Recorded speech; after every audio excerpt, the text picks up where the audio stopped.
예, 대한축구협회가 이번 주 전력강화위원회를 소집하고 아시안컵 평가와 함께 축구대표팀 클린스만 감독에 대한 경질 여부를 논의합니다.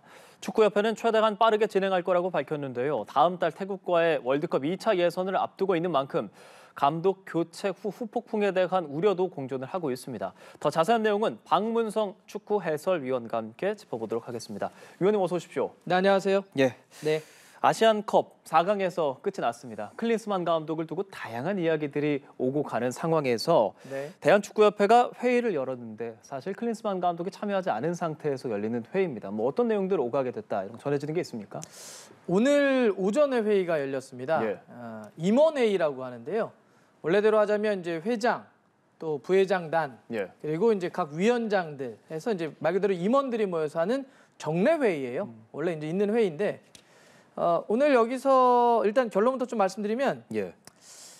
별다른 이야기가 없었습니다. 네, 그러니까 아마 팬들은 좀 더 날카로운 어떤 아시안컵에 대한 평가, 예. 클린스만 감독의 그동안의 행보에 대해서도 좀 돌아보고 예. 그래서 클린스만 감독 체제로 가는 게 옳은 맞느냐? 건지 예. 아니면 좀 바꿔야 되는지 이런 논의를 기대했었는데 실제 오늘 일단 회장은 참석하지 않았습니다. 예, 그렇죠. 그래서 이제 부회장과 위원장들이 참여했고 지금 축구협에서 밝힌 내용도 보면 이렇게 써 있습니다. 아시안컵을 리뷰했고 그 둘러싼 여러 가지 나왔던 문제점들에 대해서 자유롭게 이야기를 나눴다가 전부입니다. 리뷰하고 자유롭게 이야기를 나눴으면 당연히 지금 세상에 돌아다니는 그런 뭐 경질이라든지 그런 부분에 당연히 초점이 맞춰지지 않았을까라는 게 일반적인 우리들의 생각인데 네. 지금으로 발표된 바로 인하면 그런 부분까지는 아직 나온 게 없다라고 생각하면 됩니까? 그러니까 만약에 이제 경질이라고 하는 그 워딩이 포함되려고 한다면 그거를 책임질 수 있는 사람이 그 회의에 참석했어야 되겠죠. 근데 정몽규 회장이 참석하지 않은 상태에서 경질이라는 말 자체가 나오는 게 좀 이상하죠. 그래서 오늘 참석하지 않았다는 얘기는 사실 거기까지 가지 않겠다라고 하는 거였고, 그래서 이제 사실 그걸 논의해야 될 단위는 또 전력강화위원회라는 게 있습니다. 예전에 기술위원회라고 불렸던 자리인데, 이제 그래서 오늘 끝나면서는 좀 더 자세한 이야기는 조만간에 열리게 될 전력강화위원회다. 사실 저는 왜 조만간에 이런 표현을 쓸지 모르겠어요. 그냥 뭐 언제 열린다 이렇게 하면 되는데 모든 게 다 좀 미지수, 불투명 좀 이런 상황입니다. 그럼 이게 지금 정례회라고 말씀하시는 게 이번 아시안컵 성적이라든지 지금 나오는 논란들로 인해서 하는 회의가 아니라 그냥 원래 아시안컵 끝나면 이때쯤 회의를 하자라고 했어서 그냥 한 것이다라는 겁니까? 임원회의는 원래 정례회의입니다. 회장과 부회장단과 위원장들이 참여하는 게 원래 있는 거고요. 근데 이제 워낙 사안이 있으니까 이 논의가 좀 구체적으로 논의되지 않겠냐. 그리고 좀 사실 그 클린스만 감독이 지난주에 왔는데 하루 만에 미국으로 떠나버렸잖아요. 그 얘기도 좀 이따 또 해야 되겠죠. 그래서 여러 가지가 좀 복잡하기 때문에 이걸 좀 정리하지 않을까 싶었는데 자유롭게 토론했다. 이게 전부입니다. 그러면 전력강화위원회는 평가하고 그냥 자유롭게 토론만 할 뿐이고 그에 대한 최종 판단은 결국엔 협회장, 전몽규 회장의 몫이다라는 말들이 또 있는데 그 부분에 좀 동의를 하시는 부분입니까? 네. 원래는 이제 오늘은 임원회의고요. 용어가 좀 헷갈릴 수 있는데 임원회의가 있고 전력강화위원회는 따로 있습니다. 그러니까 전력강화위원회는 조만간 열겠다는 건데 전력강화위원회는 말씀드렸던 것처럼 예전으로 하면 기술위원회입니다. 이제 현장의 감독들 그걸 책임질 수 있는 지금 이제 전력강화위원회 위원장이 독일 출신의 마이클 뮬러입니다. 이런 사람들이 원래는 이 단위에서 평가하고 평가에 준해서 어떤 결정에 대한 기본적인 안을 내오는 게 맞는데 자 여기서 문제는 뭐냐면 클린스만 감독을 선임할 때도 그러면 이 전력강화위원회가 중심돼서 가야 되겠죠? 이 구조상 보면. 그런데 그때도 전력강화위원회가 선택을 했다기보다는 윗선에서 최종 결정자, 즉 정몽규 회장의 입김이 강하게 작용됐다라고 하는 게 알려진 사실입니다. 그래서 그렇다고 그 선임 자체도 회장이 그렇게 했다면 사실 이것을 마무리해야 되는 것도 회장이죠. 그렇기 때문에 전력강화위원회가 조만간에 열린다고 하더라도 정몽규 회장이 어떤 제가 없이 어떤 결정을 내릴 수 있을까에 대한 뭐 의구심, 아쉬움 이런 것들이 있는 거죠. 그러면 전력 말씀하신 밀러 위원장이라든지 뭐 황보관 기술본부장도 있을 거고 그런 부분의 그러니까 정몽규 회장이 결국엔 어떤 것을 결정할 수 있다고 보는 지금 상황인데 그렇죠. 그런데 오늘 임원회의는 참석하지 않았습니다. 원래 참석하지 않는 건 아니지 않습니까? 그렇죠. 임원회의는 말 그대로 임원들이니까 회장을 중심으로 해서 다 모여야 되겠죠. 원래대로 하자면 회장이 계속 참석했던 회의입니다. 그러면 참석하지 않음으로 인해서 지금 뭐 경질론까지는 직접적인 입장을 내지 않겠다 뭐 이렇게 해석하는 언론의 부분에 대해서도 어느 정도 일맥상통하게 생각하시는 건지요? 이제 이렇게 던져놨기 때문에 여러 가지 해석의 여지들이 남아버린 거죠. 예. 예를 들어서 예를 들면 경질이라고 하는 여론이 뜨거운 상태에서 일단은 이 뜨거운 소나기는 좀 피하겠다라고 하는 시간 벌기용일 수도 있고요. 아니면 지금 이 경질 여론에 대해서 난 다르게 생각한다라고 하는 또 메시지일 수도 있고요. 여러 가지 해석의 가능성이 있는데 저는 개인적으로 왜 이렇게 풀어나가는지 잘 모르겠습니다. 그냥 지금 책임감 있게 회장으로서 수뇌부로서 뭔가 책임질 건 책임지고 결단할 건 결단하고 정리할 건 정리하고 하는 게 좀 좋은데 계속 좀 끌려가고 있는 상황인 것 같거든요. 사실 감독이 아시안컵 끝나고 한국에 온 지 하루 만에 미국으로 다시 떠나버리는데 이것도 좀 붙잡지 못하고 있단 말이에요. 예. 이런 혼란 상황을 언제까지 이어갈지 좀 답답합니다. 그 배경으로 뭐 차기 선거, 협회장 선거 이런 부분도 어느 정도 거론이 되던데 내년 1월에 축구협회장을 좀 뽑을 예정이 있는 그런 상황인 거죠, 지금? 그러니까 이제 그것도 참 보면 이 문제가 납득하기가 어렵잖아요. 예. 아니 분명히 아시안컵에서 우리가 원했던 목표를 이루지 못했고 경기력도 부족했습니다. 그런데 또 감독은 오자마자 분명히 자신이 한국에 와서 아시안컵을 돌아보고 평가도 같이 하고 그리고 미국을 떠나겠다라고 했는데 하루 만에 떠났단 말이에요. 근데 축구협회가 또 이것도 정리하지 못하고 있어요. 이게 사실은 많은 팬들이 지금 납득이 됩니까? 이 모든 상황들이? 아니 평가를 하기로 했는데 왜 평가하지 않지? 협회는 왜 그냥 떠나는 클린스만을 붙잡지도 못하고 말도 못하지? 도대체 이게 어떤 상황이지? 이러다 보니까 이거 말 못할 무슨 사정이 있는 것이 아니야? 이렇게 추론하고 합리적 의심이 이거 선거랑 무슨 연관이 있는 것 아니야라고 하는 그런 합리적 의심으로 가는 거지 무슨 정황이 있는 건 아니거든요. 근데 지금 만약에 선거랑 이거를 누군가 묶는 말이 나온다고 한다면 사실 이것도 모든 제공은 협회가 하는 겁니다. 협회가 깔끔하게 이 마무리를 한다면 이렇게까지 넘어가지가 않잖아요. 지금 모든 게 납득이 잘 안 되니까 이거 그러면 회장 선거 때문에 연결되는 건 아닐까? 이런 말들이 나오는 거죠. 그러니까 다양한 추측들 그리고 이렇게 뭐 임원회의에 참가하지 않은 그런 부분들 역시도 책임 있는 지금 메시지를 내지 않기 때문에 발생하는 것이다라는 그럼요. 분석을 주셨고요. 네. 자, 이런 상황에서 클린스만 감독에게 사실 자진 사퇴 가능성에 대한 이야기도 기자들이 질문을 하기도 했습니다. 귀국 현장 당시에 어떻게 말했는지 보고 와서 좀 더 이야기를 나눠보도록 하죠. Nice question. I very much enjoy coaching this team, and until that game against Jordan, 13 games unbeaten. So overall, the entire year we played since I'm here was very successful. I'm looking forward to restart now World Cup qualifying. 예, 물론 모든 국민들이 사퇴해야 된다라고 말하는 것은 아닙니다. 하지만 비판적인 여론이 상당 부분 많은 것은 사실이고 그런 것을 지금 저 귀국 현장에서도 클린스만 감독이 분명히 분위기로 느꼈을 거거든요. 그럼에도 불구하고 저런 목소리를 냈습니다. 그럼 그 여론들 있잖아요. 뭐 국민청원까지 나오고 있는 그런 여론들도 이 경질에 얼마나 영향을 미칠까도 한번 생각해 보고 싶습니다. 클린스만 감독은 압박받지 않을 거예요. 전 두 가지라고 봐요. 클린스만 감독 입장에서는 첫 번째는 그냥 타고난 캐릭터 자체가 상당히 여유가 있으십니다. 그리고 평생을 셀럽으로 살았기 때문에 이 정도의 압박에 흔들리지를 않아요. 이번에 그 디 애슬레틱이라고 하는 유명한 축구 쪽을 다루는 매체가 있습니다. 외국에. 거기서 이번 아시안컵에 클린스만 감독을 행보하면서 세 가지를 이야기를 해요. 그 되게 유명한 곳인데 이렇게 분석하면 첫 번째, 전술이 부재했다.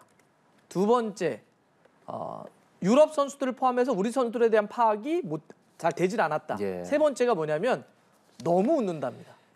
그러니까 사실 우리가 지거나 이렇게 여론이 막 거세거나 이러면은 인간적으로 어떤 반응을 하게 되잖아요. 지금 좀 심각하니까 저도 좀 고민을 해서 이런 논의를 한번 해보시나 그러는데 우리 이 심각성에 대해서 기본적으로는 잘 그런 걸 파악하지 않는 그러니까 그런 거에 반응하지 않는 그런 상황이기 때문에 저는 클린스만 감독 자체는 흔들리지 않을 것이다.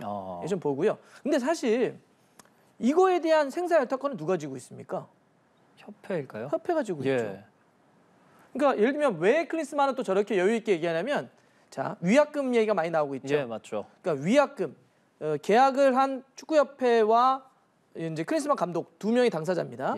여기서 만약에 이 계약을 중도에 깨잖아요. 누가 깼냐가 중요합니다. 만약에 클린스만 감독이 제가 이번 성적 책임지고 제가 물러나겠습니다. 스스로 자진사임을 얘기를 하면 예. 규칙 소외가 저에게 있는 거예요. 그럼 위약금이 발생하지 않습니다. 하지만 만약 협회가 당신이 못했기 때문에 제가 그만하시오. 자르겠다. 이렇게 한다면 협회가 계약 기간이 남아있음에도 불구하고 경질을 한 거기 때문에 아하. 그때는 협회가 위약금을 줘야 돼요.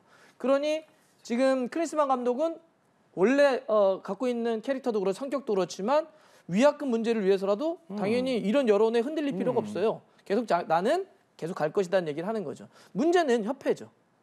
협회는 이런 여론, 당연히 축구 팬들의 여론, 그다음 여러 가지 전문가들의 이야기, 축구협회 내부에서 흘러가고 있는 여러 가지 말들을 예. 잘 복합적으로 판단해서 결정을 해야 되는데 그 과정들이 너무 조금 늘어지고 있다. 잘 모아지지 않고 있다. 이게 좀 문제죠. 그러니까 지금 정확하게 클린스만 감독과 계약했을 때 어떤 조건으로 했는지 사실 저희로서는 알 수 없습니다. 뭐 8강까지, 4강까지로 못 가면 위약금을 낸다. 뭐 이런 부분이 있을 수도 있지만 기사는 있죠. 그건 지금으로서 확인할 수 있는 것은 아니고 결과론적으로 경질이 되더라도 지금 한 자막에 나오는 것처럼 한 70억 원 정도 되는 잔여 연봉이 발생되는 상황이라고 한다면 비판적인 의견이 나오는데 과연 클린스만 감독은 이런 상황에 대해서 모르지는 않거든요. 저희 클린스만 감독의 목소리를 하나 더 듣고 좀 가도록 하겠습니다. 듣고 오시죠. When you get out of a tournament, it's always very emotional, very emotional. You know, like the emotions were positive when we beat Saudi Arabia and Australia. Everybody's happy. And then when you lose the game, you know, against Jordan, it goes into the other extreme. But that's football. 현실적으로 바로 이렇게 여쭤보겠습니다. 위약금이라는 게 70억 원 정도 발생하기 때문에 지금 결정적으로 쉽게 결정 내릴 수 없다. 그게 허들이 작용한다. 동의하십니까? 일단 70억 얼마인지 정확히 모릅니다. 예, 예. 하지만 70억 원의 안팎이라고 놓고 봤을 때 적지 않은 돈이죠. 하지만 우리 좀 더 크게 봐야 돼요. 지금 막지 않으면 나중에 진짜 아무것도 못 막습니다. 지금은 우리가 아시안컵에서 이 정도로 떨어진 건데 만약에 북중미 월드컵 가는 과정에서 더 큰 문제가 발생된다? 월드컵이 소위 얘기하는 수익, 돈으로 따지면 훨씬 어마어마합니다. 이 체제로 가서 더 큰 손실을 본다? 일단 이것도 좀 문제고요. 또 하나는 저는 이렇게 생각합니다. 예를 들어서 모든 계약서는 그런 식으로 위약금이 들어갑니다. 예. 계약 조건을 넣게 되는데 그러면 이 논리대로 하자면 그러니까 야, 그 위약금 무서워서 우리는 못 잘라라고 한다면 앞으로 모든 감독들은 중도에 잘라서는 안 돼요. 모든 앞으로의 축구 감독들 그러면 중도에 경질하게 되면 위약금은 다 발생하는데 그때마다 그 위약금 저 무서워서 못 자릅니다. 이러면 모든 감독들은 계약 기간 다 채워줘야 됩니다. 그렇죠. 그 전까지 경질한 사례도 대표팀에도 있었잖아요. 그럼요. 그러니까 문제는 자꾸 위약금을 얘기하지 말고 본질인 이 감독이 한국 대표팀을 앞으로도 잘 이끌어갈 수 있느냐가 초점이지 사실 위약금은 큰 돈이긴 하지만 부차죠. 우리가 지금 대표팀 감독 얘기하는데 팬들이 돈 얘기하는 게 아니잖아요. 왜 우리 손흥민, 이강인, 김민재, 황희찬과 같이 훌륭한 선수들을 데리고 이런 축구밖에 못해?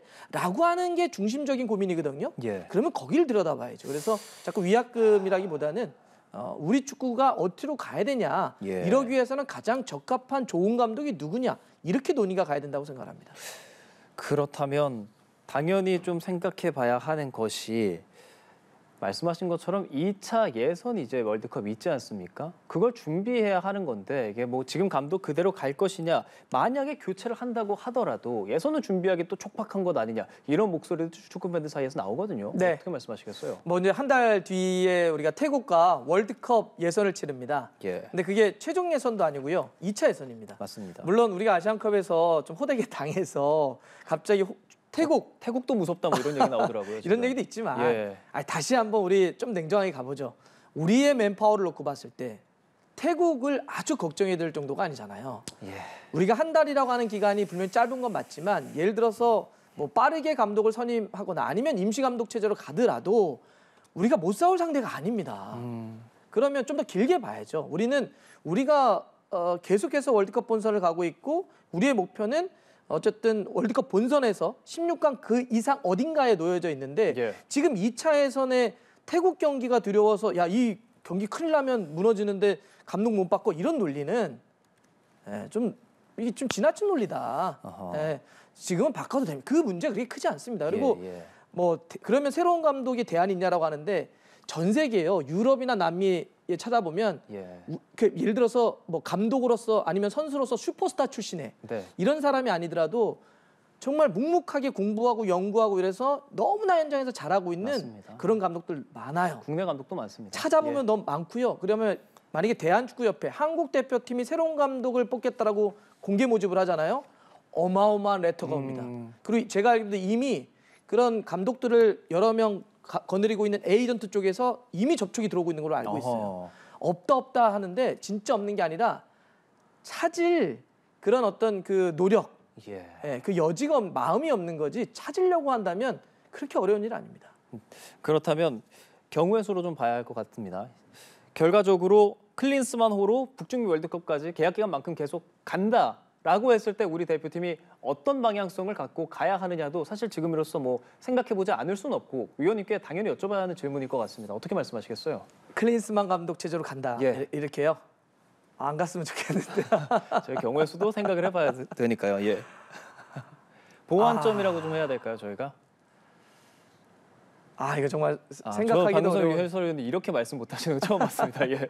그러니까 이제 클린스만 감독이 대한민국에서만 이러는 게 아니잖아요. 그렇죠. 그 전에 미넨에서라든지 독일에서도 그랬었죠. 헤르타 베를린, 예, 헤르타 거기서 베를린, 뭐 예. 2달도 안 있다가 나와버렸고, 바이에른 뮌헨에서도 한 시즌도 못 치고 나와버렸고, 예. 독일 대표팀, 미국 대표팀 다 혹독한 평가를 받았죠. 커리어 내내 한 번도 성공하지 못했는데 또 우리 와서도 1년 동안 실패 가깝잖아요. 예. 계속 간다는 건 저는 좀 납득이 가지는 않는데 만약에 정말 예. 진짜 간다면 그러면 주위에 그 부족한 걸 모두 채울 수 있는 스텝을 다 강화시켜야 되겠죠. 지금도 코치진 대폭 뭐 변화 이런 얘기도 기사에선 좀 나오던데 말이죠. 그건 약간 저는 사실 그게 꼼수라고 생각하는데, 그러니까 진짜 질문이 그렇게 하셨으니까 그런 건데 예를 들면 독일 대표팀 때 어떻게 했었냐면 그때 코치가 레브였어요. 레브가 대표팀 감독 그 말씀하십니까? 대단한 그 요함 레브가 실제 수석 코치 같은 걸 하면서 팀을 전술을 다 짰습니다. 그러니까 실제 팀으로 이끌어갈 수 있는 그런 아주 뛰어난 전술가를 만들어줘야죠. 그럼 결국은 새로운 감독을 한 명 넣는 거예요. 말만 코치지. 만약에 클린스만 감독을 유지하겠다라고 하면 그런 엄청나게 뛰어난 감독급의 아주 뛰어난 전술가를 밑에 둬야 되겠죠. 그리고 개편을 해야 되겠죠. 예. 그러면 마지막으로 짧게 만약에 경진을 한다면 어떻게 좀 빠르게 새로운 감독 체제로 좀 갈 수 있는 건지까지 짧게 좀 여쭤보겠습니다. 네, 일단 바로 뭐 선임을 해야겠죠? 최대한 뭐 경질에 대한 정리를 좀 빨리 하는 게 좋을 것 같고요. 시간이 좀 부족하니까. 그리고 공개 모집해야죠. 공개 모집하고 또 하나는 축구협회가 이미 그동안 감독을 선발하면서 갖고 있는 리스트가 있어요. 예. 리스트업이 있고 또 새로운 리스트업을 모으고 그래서 다시 실제로 전문가들 좀 모아서 이번에 클린스만 감독이 전철을 밟아서는 안 돼요. 그때도 없어서가 아니라 사실 리스트업이 이만큼 됐습니다. 당시에도. 근데 갑자기 클린스만이라고 하는 이력서 하나가 들어와 버린 거예요. 사이에. 이번엔 그렇게 하지 말자는 거죠. 그 좋은 지도자 많다니까요. 많습니다. 그래서 그런 사람들 잘 추려서 정말 각계 전문가들 쭉 모아가지고 이야기를 하고 그 중에서 가려 뽑으면 저는 크게 문제 없다. 좀 길게 봐도 된다. 예. 자꾸 저희가 한 날 뒤에 있는 태국 경기를 생각해서 그러는데 예. 북중미 월드컵 2, 3년 남았습니다. 그렇죠. 그렇게 봐야죠. 저는 그렇게 보고 준비해야 된다고 생각합니다. 예, 맞습니다. 오늘 또 박문선 축구 해설위원과 뭐 대한축구협회라든지 클린스만 감독 등에 대해서 좀 이야기를 해봤고요. 우리 축구 대표팀이 좀 빠르게 좀 성장할 수 있는 방안을 찾았으면 좋겠습니다. 박문선 축구 해설위원과 함께했습니다. 고맙습니다. 감사합니다. 예.